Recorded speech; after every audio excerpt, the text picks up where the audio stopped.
আবারও শুভেচ্ছা জানিয়ে কয়েকটি কথা বলব।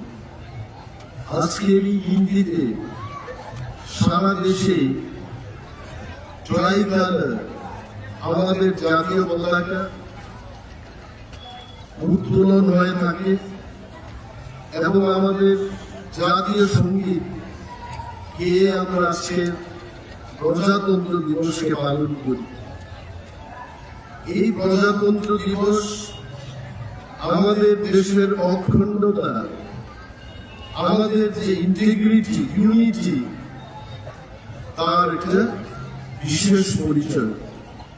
আমাদের ইতিহাসকে আমাদের মনে করিয়ে দেয় আমাদের জাতীয় সঙ্গীত এবং প্রজাতন্ত্র দিবস।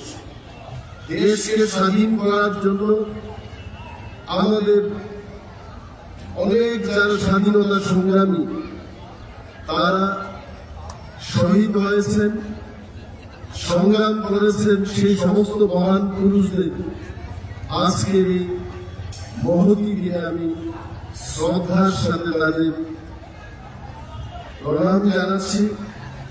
আমাদের স্মরণ করতে হবে ওই মহানায়কদের যাদের কারণে আমাদের দেশ স্বাধীন হয়েছে। রিপাবলিক ডে কথার অর্থ হচ্ছে 1950 সালে আমাদের দেশ আজকে এই দিনটিতে সংবিধান থেকে দেশ পরিচালনার জন্য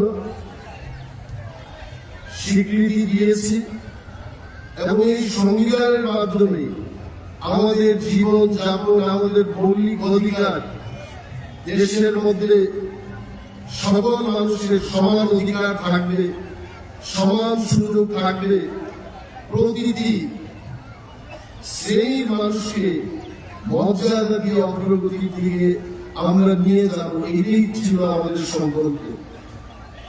এবং সেখান থেকে আজকে দেশ চলতে চলতে ৭৭ বছর পর এই দেশের অনেক অগ্রগতি হয়েছে। তারপরে আমাদের এই দেশের জন্য আরো কিছু করতে হবে। আত্মনির্ভর ভারতের কথা হচ্ছে, দেশকে আত্মনির্ভর করতে হবে, নিজের থেকেই চলতে হবে। আত্মনির্ভর ভারতের সাথে ত্রিপুরায় আমাদেরও আত্মনির্ভর ত্রিপুরার কথা ভাবতে হবে। একটাই জিনিস আজকের এই প্রজাতন্ত্র দিবসে আমি বলবো, বিশেষভাবে আমাদের মহিলা শক্তিকে কাজে লাগাতে হবে। মহিলাদের যদি আমরা সশক্তিকরণ করতে পারি, if we can empower the women, একটা পরিবারের তার শক্তিশালী একটা পরিকাঠামো গঠন হবে। যখন একটা পরিবার শক্তিশালী হবে, সমাজ শক্তিশালী হবে। যখন একটা সমাজ শক্তিশালী হবে, তখন দেশ এগিয়ে যাবে। And women empowerment is very important.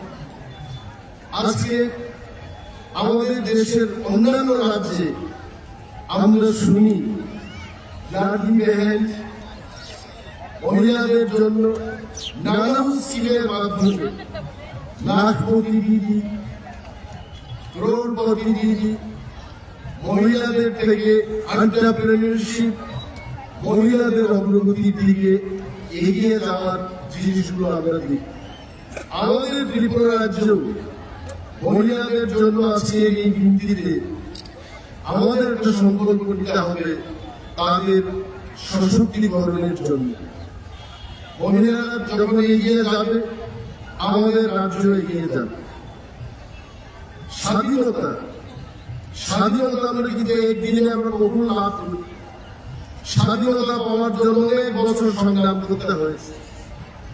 এমনি একটা দেশ তার অগ্রগতি, তার উন্নয়ন এক বছর বা এক যুগের মধ্যেই হবে না। আমাদের এই রাজ্যে আমাদের সরকার চেষ্টা করছে প্রতিটি অংশের মানুষ, রুরাল, আরবান, সমস্ত ক্ষেত্রের মানুষ তারা যেন সমান সুযোগ পায়, সরকার চেষ্টা করছে।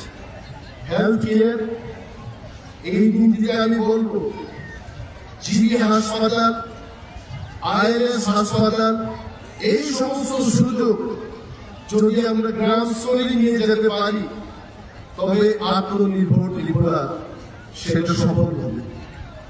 আজকে আমাদের দেশের মধ্যে আমরা যদি দেখি কেরালা, তেলেঙ্গানা, তামিলনাড়ু ইত্যাদি রাজ্যে যেভাবে তাদের স্বাস্থ্যের পরিকাঠামো তৈরি হয়েছে সেটাকে ত্রিপুরায় আনতে হবে। সরকার চেষ্টা করছে, আগামী দিনে আরো ভালো কাজ হবে। প্রতিটি অংশের মানুষ যেন সমান সুযোগ পায় তার ব্যবস্থা হচ্ছে। যুবকদের প্রতি আমার আজকে এই দিনের একটা মেসেজ থাকবে, নেশা মুক্ত ত্রিপুরা গড়ার ক্ষেত্রে যুবকদের ভূমিকা গ্রহণ করতে হবে, ভূমিকা নিতে হবে, এগিয়ে আসতে হবে। সারা বিশ্বের সাথে যুবকদেরকে সংযোগ করতে হবে।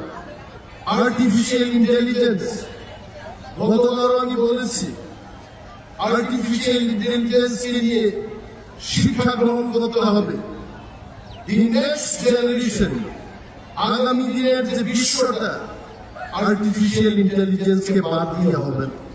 সারা দেশ যেমন এগিয়ে যাচ্ছে, ত্রিপুরায় আমাদের ব্যবস্থা করতে হবে যাতে করে আমাদের এখানকার ছাত্রছাত্রীরা আর্টিফিশিয়াল ইন্টেলিজেন্সকে নিয়ে পড়াশোনা করতে পারে।